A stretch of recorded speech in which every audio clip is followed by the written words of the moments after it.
बोलो महासु महाराज की जय।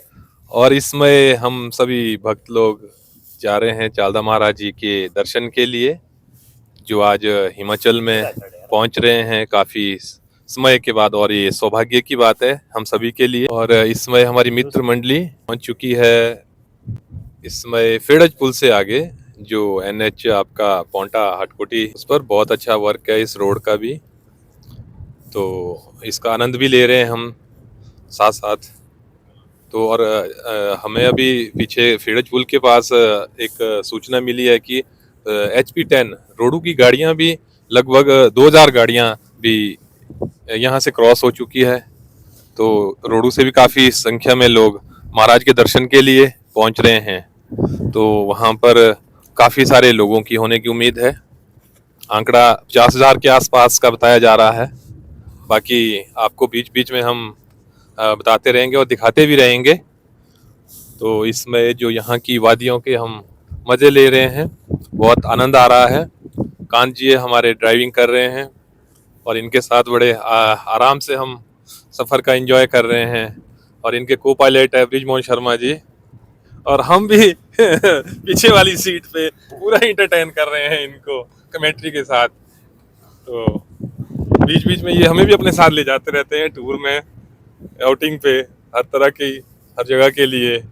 कभी हमारे देवनीति के टूर होते हैं, कभी हमारे इनके एकेडमिक टूर होते हैं कांत जी के, तो कभी फिर बीच बीच में हमारे बिजनेस ट्रिप बनते हैं। तो ये सभी चीज़ें मिला के एक गेट टुगेदर होते रहता है। तो ओवर टू चंद्रकांत जी, आपको कुछ बताएंगे आगे की रणनीति आज की। धन्यवाद जी, धन्यवाद। हम जा रहे हैं एंजॉय करते हुए। बहुत ये सुअवसर हमें प्राप्त हुआ है महाराज के दर्शन के लिए। हालांकि हमारे मन में थी तीनों के जाने की, पर हमारा कम्युनिकेट हो नहीं पा रहा था। तो आज एकदम ही विक्की भाई ने फ़ोन किया, भाई चलना। मेरे भी मन में था जब से महाराज जी का हमने सुना कि हिमाचल में आ रहे हैं उत्तराखंड से, तो जो होता है जाने का हमारा लिखा था। तो आज हम चल पड़े हैं महाराज का नाम लेके। तो चालदा जी महाराज के बारे में थोड़ा सा आपको बता दूं। ये जो चार भाई मासू है हमारे, इनमें से सबसे छोटे जो हैं वो चालदा जी महाराज जी है। इनकी तो बहुत अपरंपार माया है। इनका चालदा राज बोलते हैं, ठीक है। ये चलते ही रहते हैं, एक जगह ज़्यादा रुकते नहीं। 1-2 साल रुकते हैं किसी मंदिर में, फिर ये अपने दूसरे गंतव्य की ओर जाते हैं। क्योंकि भक्तजन काफ़ी आशा करते हैं, इनका इंतज़ार करते हैं इनके आने का।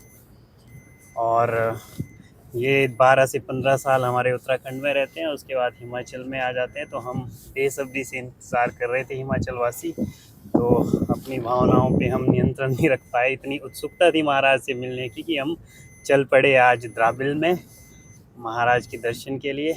और हमारा सफ़र अभी तक बहुत ही मंगलमय जा रहा है। बाकी विक्की भैया हमारे साथ है, विक्की भैया के व्यूज़ भी जानते हैं। विक्की भैया कैसा महसूस कर रहे हैं, कैसा लग रहा है?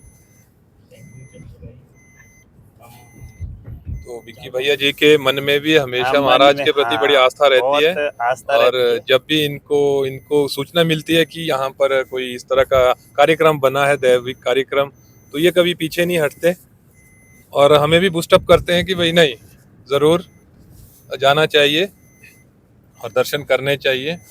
ये हमारे लिए एक ऐतिहासिक लम्हा है काफ़ी वर्षों के इंतज़ार के बाद।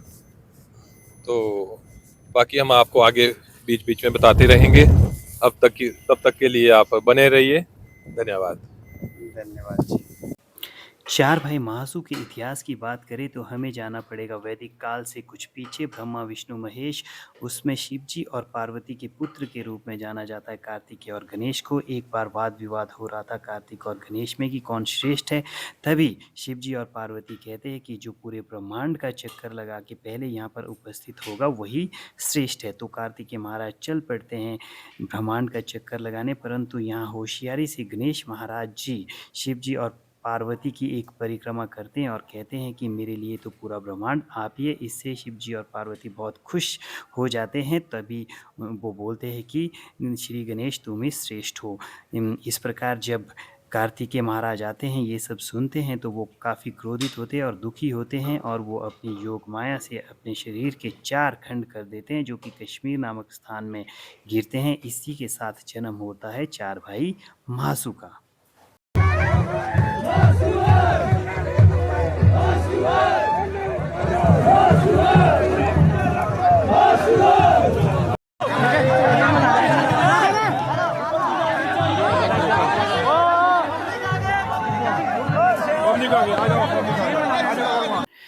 चालदा जी महाराज अपना सफ़र ज़्यादातर रात को पूरा करते हैं। जब हमने बुज़ुर्गों से इस बारे में पूछा तो उन्होंने बताया, एक तो महाराज के साथ जन-सैलाब बहुत होता है, दूसरा क्या होता है कि दिन के समय महाराज के प्रति परियां आकर्षित हो जाती है, जिससे कि महाराज का रथ भारी हो जाता है। और ये आप देख पा रहे हैं, ये है महाराज जी का छत्र।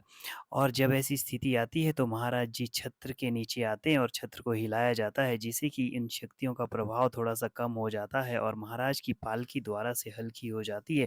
हम भी जब इस छत्र के नीचे गए तब हमें भी ऐसा महसूस हुआ जैसे कि सब नकारात्मक शक्तियां हमसे दूर चली गई है। जय हो चालदा जी छत्रधारी महाराज की। उत्तराखंड का उनोल चार भाई मासू का तीर्थ स्थान है। उसके बाद सभी भाइयों के स्थान निर्धारित है, क्षेत्र निर्धारित है, पर चालदा महाराज जी लगातार प्रवास पर रहते हैं। 12 साल वो उत्तराखंड में रहते हैं और 12 साल हिमाचल में।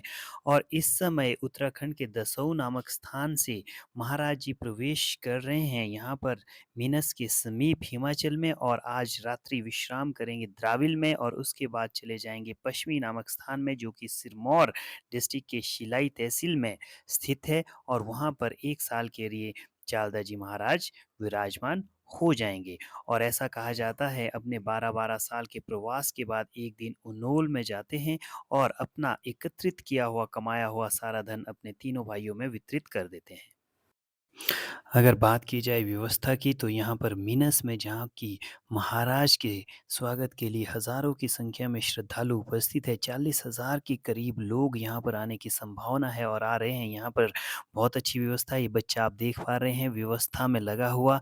बहुत ही आस्था यहाँ पर लोगों में अपने आराध्य देव चालदा महाराज के प्रति धीरे धीरे लोग एकत्रित हो रहे हैं। और द्राबिल में आज का जो इनका स्टे का प्रोग्राम है, वहाँ के लिए भी काफ़ी लोग जा चुके हैं। हम यहाँ पर अपने आराध्य देव की इंतज़ार में खड़े हैं और बहुत ही उत्सुक हैं उनके दर्शन के लिए। जय हो चालदा जी महाराज की। ये देखिए दोस्तों, चालदा महाराज की जय, चालदा महाराज की जय, महाराज की जय। तो दोस्तों, इस तरह से हमें महाराज के दर्शन करने का सौभाग्य प्राप्त हुआ। महाराज के दर्शन करने के उपरांत हम महाराज के काफिले के साथ चल पड़े कई किलोमीटर तक उनको विदा करने। नाचते गाते बहुत ही उन्मादपूर्ण एक माहौल था, भक्तिमय माहौल था। हमने पूरे माहौल को एंजॉय किया और महाराज की भक्ति में डूबे रहे। और उसके बाद हम आगे वापस हम पहुँचे 12 बजे अपने घर पर, और हमें सूचना मिली कि 3 बजे सुबह महाराज जी पहुँचे द्राबिल, और वहाँ पर 40-50 हज़ार के करीब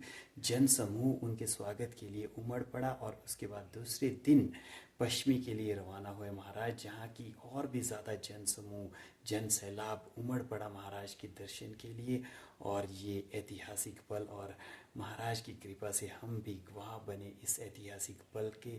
और हम मनोकामना करते हैं कि सब पर महाराज की कृपा पूरे हिमाचल वासियों पर, भारतवासियों पर यूं ही बनी रहे और हमेशा समृद्धि प्राप्त करते रहे सभी लोग। ये हमारी कामना है। धन्यवाद। मुलुक मालिक छत्रधारी चालदा जी महाराज की जय।